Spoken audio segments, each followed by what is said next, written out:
Kakot, so 11 vlogs na ito, no? So mga hindi pa nakapanood sa vlog 1, vlog 2, vlog 3, vlog 4, vlog 5, vlog 7, vlog 8, vlog 8, vlog 9, vlog 10, panoorin nyo muna yon bago nyo panoorin ito para po maintindihan nyo yung kwento ng coach, no? Ng kwento ng bata ng coach. Tayo papunta ngayon.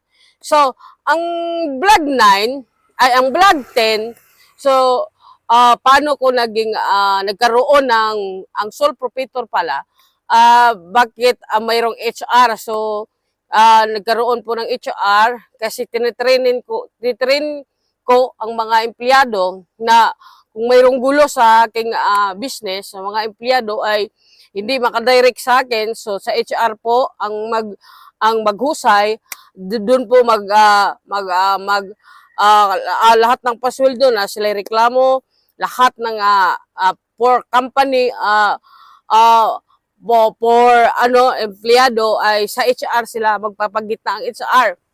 So alam mo bakit kahit sole proprietor ako may ganon? Kasi ang mindset ko kasi hindi lang ako dito sa sole proprietor. Naniwala po akong papunta po ako sa corporate. So long term kasi po yung mindset ko. Hindi ako pinabawat kilos ay hinahandaan ko yan. So ganyan kasi ako mag-isip. So tulad ng pagpatayo ko ng factory ko. So nabanggit ko sa unang vlog ko na kung bakit masyadong magastos yung building na naitayo ko dahil po sa haligi pa lang dahil ayaw kong in the future baka magkaroon ng ilang taon lumaki ang factory. So hindi na ako ulit magpapanday, no?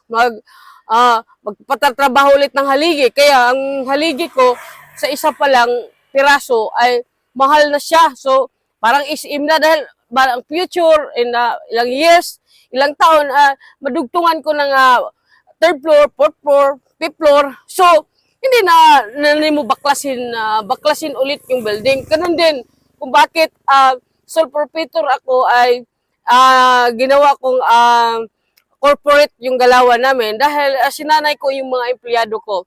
Ngayon pa lang ay corporate ng galawan natin. In the future, mag-corporate na tayo, hindi na tayo mahirapan. No? Sundin yung mga policy ng corporate, yung mga system ng corporate. So, sinasanay ko na sila.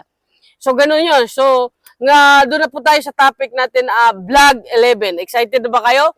Pero bago sa lahat yan, pakisubscribe sa aking channel, TV Boss Lee, at sa aking Facebook page, TV Boss Lee, TikTok, at sa lahat ng social media account ko, TV Boss Lee, lahat yan. So, follow. So, ngayon, nabanggit doon kung bakit sa dami kong negosyo, parang hindi ko masaya doon. So, kasi nung una kong negosyo, no, malinding man, maukay-ukayan man, mga sari-sari store man, lahat, buy and sell sa cellphone man, parang naghabol lang ako lagi ng pera. Hindi ako masaya. So, bakit dito, sa factory, tumagal ako, lampinig. Dito sa factory, marami kasing dito kasi silalim sa niyugan kasi ito, maraming nangangagat ng yung lampinig sa mo. Ambot sa inyo kung anong pangalan, Bisaya kasi ako. So, dito yan. Dito, nagtagal ako sa manufacturing clothing as services dahil masaya ako. Siguro dahil nahugot ko yung maliit pa ako. Natandaan ko yung maliit pa lang ako. Tuwing Pasko lang talaga ako mayroong damit. So, yung kalendar, 12 months yun, di ba? So, binibilugan ko yan pag sa January. Sa January, nag-start na ako ng bilog yan.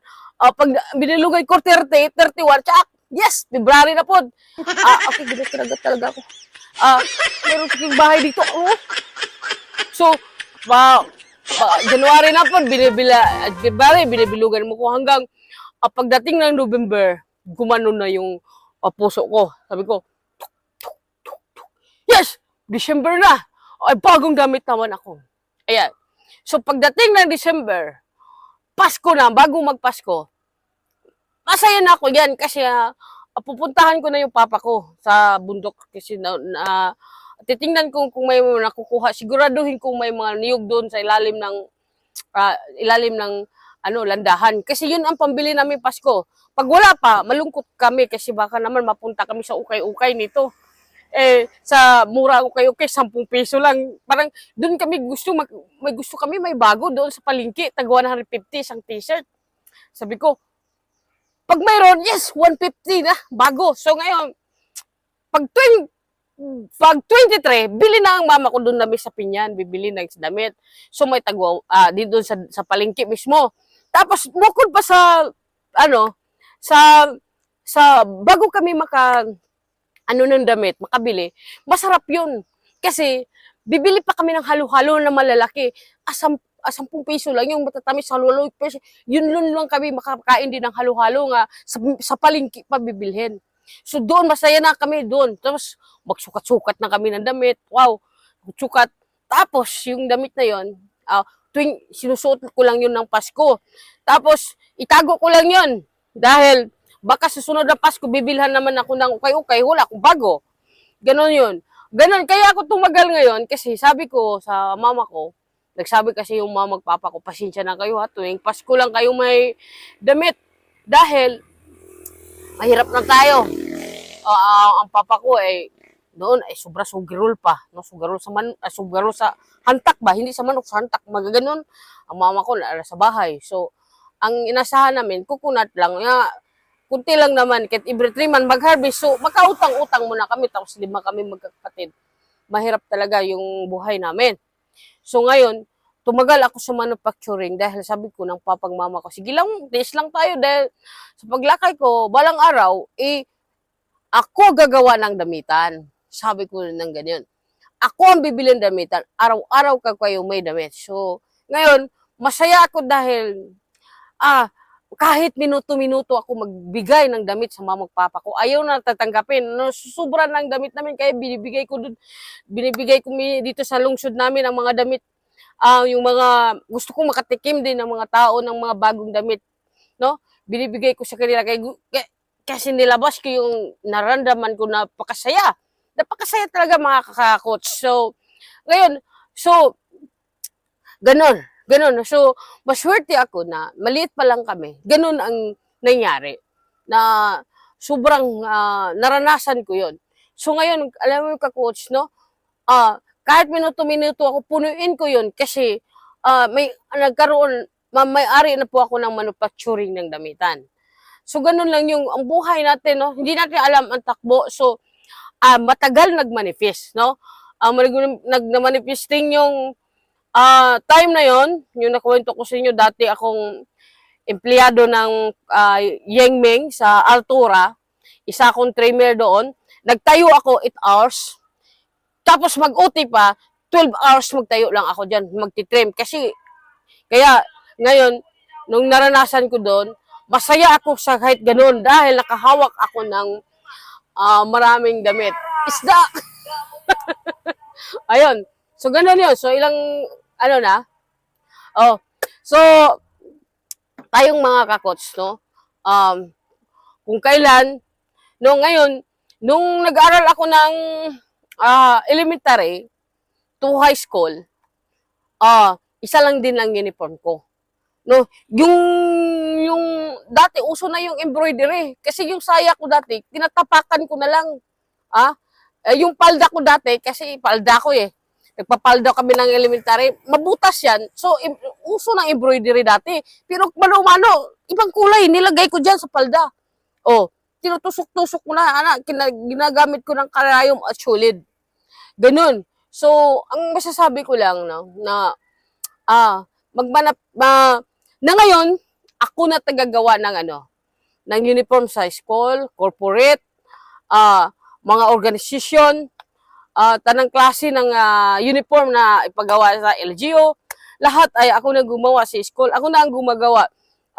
Kumbaga, nasilip ko din yung kakulangan dito sa lugar namin na mahina yung patahian, kunti lang, mahina yung printing. So, pinapalakas ko yon. Ang ginawa ko, kailangan po ay mabilis yung gawa, no? Hindi man perfecto, pero kailangan pag deadline ay magawa ko na in deadline. Ganun. So, wala po tayong ibang gagawin kundi manalangin sa taas na ibigay sa atin yung wisdom, no? Paano po tayo makapagbigay ng value sa community. Maraming salamat at thank you. So, sa sunod vlog, vlog 12 na tayo. So, pag-usapan po natin paano ko po nabili ang mga lupain assets, no, sa pamagitan ng utang, no, utang sa bangko, no. I-share ko na sa inyo. Yan. At maraming salamat. Muwa. Bye-bye.